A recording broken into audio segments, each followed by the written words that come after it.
देखिए, जब हम छोटे होते हैं तो हम अपने दादा दादी नाना नानी के साथ रहना बहुत पसंद करते हैं, क्योंकि वो हमें बहुत प्यार करते हैं, बहुत सारी चीजें सिखाते हैं, अपने साथ घुमाते हैं, टहलाते हैं। लेकिन जब हम धीरे धीरे बड़े होते हैं तो इनसे हमारा इंटरेक्शन और अट्रैक्शन दोनों ही कम होने लगता है, यानी हम इनसे दूरियां बनाने लगते हैं। वो कंडीशन होती है कि हम इनसे दूर होते हैं। तो आज की जो स्टोरी हमारी है वो है क्लास 11 की, the portrait of lady, which is written by Khushwant Singh. और यहाँ पर खुशवंत सिंह ने खुद की स्टोरी बताई है कि उनकी जो ग्रैंड मदर थी उनका कैसा रिलेशन था उनके साथ, और ऐसे आने वाले समय में जब वो छोटे से थे, फिर उसके बाद जब वो बड़े हो गए, जब उनकी स्टडी और ज्यादा बढ़ने लगी और ये बाहर रहने लगे, फिर इसी पूरे यहाँ पर इंसिडेंट को बताया गया कि कैसे ये कंडीशन हो जाती है कि एक इंसान जो अपने दादा दादी नाना नानी से बहुत जुड़ा होता है, उन्हें छोड़ना पसंद नहीं करता, अचानक से वो अलग रहने पर मजबूर हो जाता है। यहाँ पर स्टोरी शुरुआत होती है कि ये एक पोर्ट्रेट, एक फोटो को देखते हैं, अपने दादाजी की फोटो को, और उसके बाद उसी के ठीक बगल में इनकी दादी की भी फोटो होती है,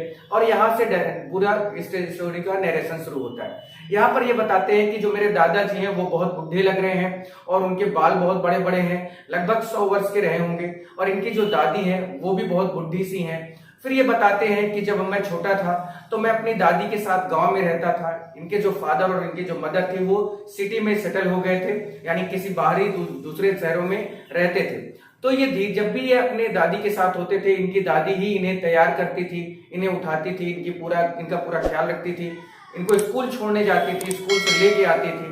तो ये बताते हैं कि जब मैं सुबह तैयार होता था तो मेरी दादी मुझे तैयार करते समय कुछ गाने गाया करती थी, कुछ भजन कीर्तन टाइप का, जो मुझे याद हो जाए, लेकिन आज तक मुझे याद नहीं हुआ।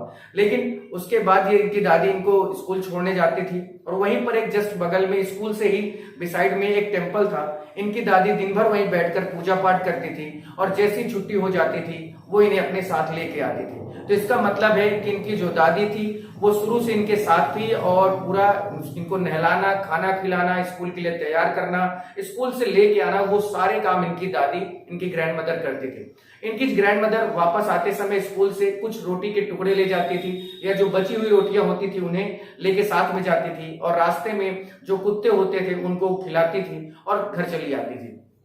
टाइम ऐसे ही चलता रहा, ऐसे ही बीत गया। जब इनके जो मदर और फादर थे खुशवंत सिंह के, उन्होंने लोगों को, इनकी दादी को और इन्हें शहर बुला लिया।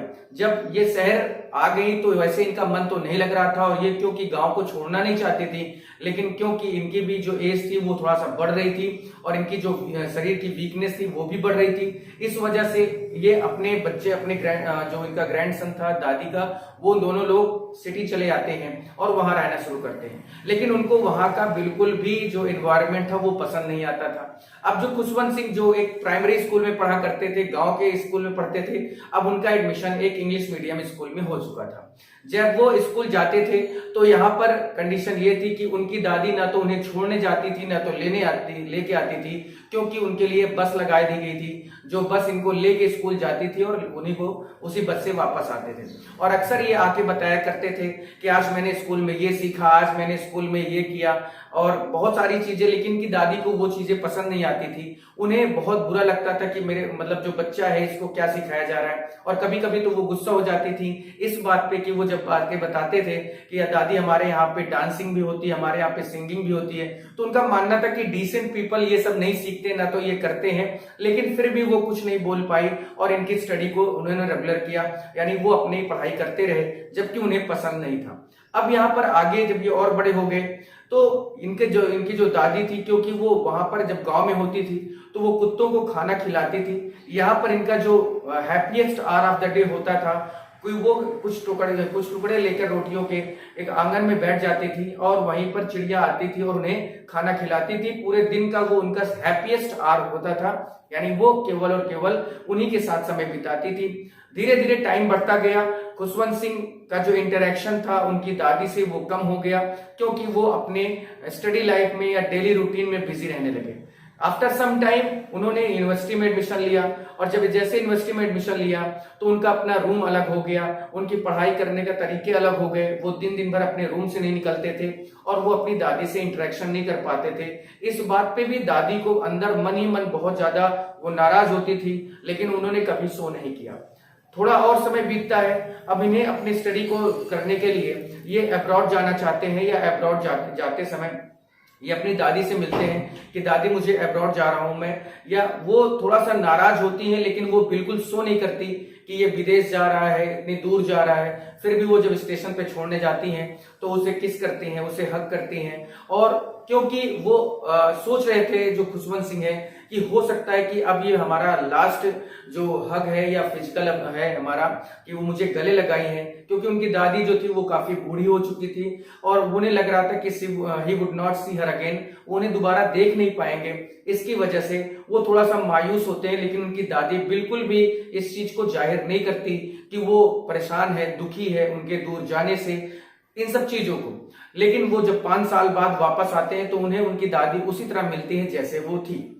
थोड़ा सा समय और बीतता है तो इनकी जो दादी है वो एक दिन नॉर्मली पूजा पाठ करती थी, लेकिन एक दिन उन्होंने अपने घर पे ही भजन कीर्तन करवाया और उसमें बहुत ज्यादा उन्होंने क्या किया, ढोल बजाए या गाना गाए, और उन्हें बार बार मना किया जा रहा था कि वो इस चीज को ना करें, क्योंकि इनकी बॉडी जो है वो काफी हद तक वीक हो चुकी थी। लेकिन वो नहीं मानी और वो उस गाने बजाने को कंटिन्यूअसली करती गई। लेकिन अगले दिन क्या हुआ, उस दिन तो उन्होंने पूजा नहीं की, गाने बजाने के चक्कर में अगले दिन ही वो उनकी वीकनेस के कारण वो बीमार हो गई। और जब बीमार हो गई तो उन्हें ये लगने लगा कि हो सकता है कि वो ज्यादा दिन तक नहीं जी पाएंगी। इस वजह से उन्होंने क्या किया, एक पूरे दिन उन्होंने सिर्फ और सिर्फ पूजा पाठ करने का डिसाइड किया कि अब वो जी नहीं पाएंगी। होता है इंसान के साथ कि जब वो मरने वाला होता है, जब भी उसके साथ कुछ ऐसा इंसिडेंट होने वाला होता है तो उसको आभास हो जाता है या उसको पता चल जाता है। तो इनकी दादी को भी ये चीज लगभग पता चल चुकी थी कि अब ये मर जाएंगी या नहीं रहेंगी। इस वजह से अब ये क्या करने लगी कि ये पूरी तरह से उस दिन किसी से इन्होंने कुछ बोला नहीं और ये अपनी पूजा को, प्रेयर को इन्होंने कंटिन्यूअसली रखा और देखते ही देखते ये एक्सपायर हो गई। जब इन्हें ये बात पता चलती, खुशवंत सिंह ये दौड़ कर आते हैं, और क्योंकि ये एक इनसे बड़ा ही इनका चाइल्डहुड से लेके यूथ और एडल्ट तक की जो बात थी वो इनकी दादी ने इन्हें देखा है, समझा है, जाना है।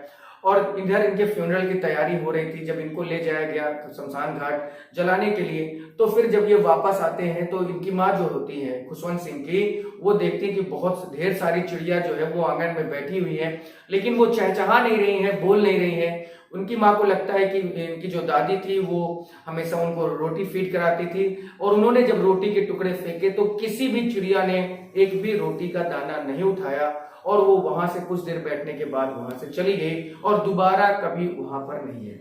तो कहने का मतलब हमारा ये है कि ये जो बूढ़े पुराने लोग होते हैं, पुरानिया लोग होते हैं, ये हमेशा हमें सिखाते हैं, हमेशा हमें प्यार करते हैं, दुलार करते हैं, लेकिन एक इंसान अपनी कंडीशन, अपनी सिचुएशन की वजह से इनसे दूर होता जाता है, दूर होता जाता है, और इतना दूर हो जाता है कि वो बात भी नहीं कर पाते हैं, अपनी डेली रूटीन, डेली लाइफ में इतना बिजी होते हैं। तो हमें अपने ग्रैंड मदर, ग्रैंड फादर, नाना नानी के साथ समय जरूर बिताना चाहिए। यहाँ पर इस पूरी स्टोरी में यही बताया गया। कल मैं इसका शॉर्ट आंसर, उसके बाद मैं इसका लॉन्ग आंसर लिखाऊंगा। आपके सारे चैप्टर पूरे किए जाएंगे, और आज या कल तक मैं आपको क्लास 10th का भी एक चैप्टर जो ट्रिम्प ऑफ सर्जरी है उसका हिंदी एक्सप्लेनेशन देखने को मिलेगा। तो दोस्तों को शेयर कर देना मेरे भाई, बस इतना ही सपोर्ट चाहिए, लाइक, शेयर और सब्सक्राइब, इसके अलावा कुछ नहीं। Thank you.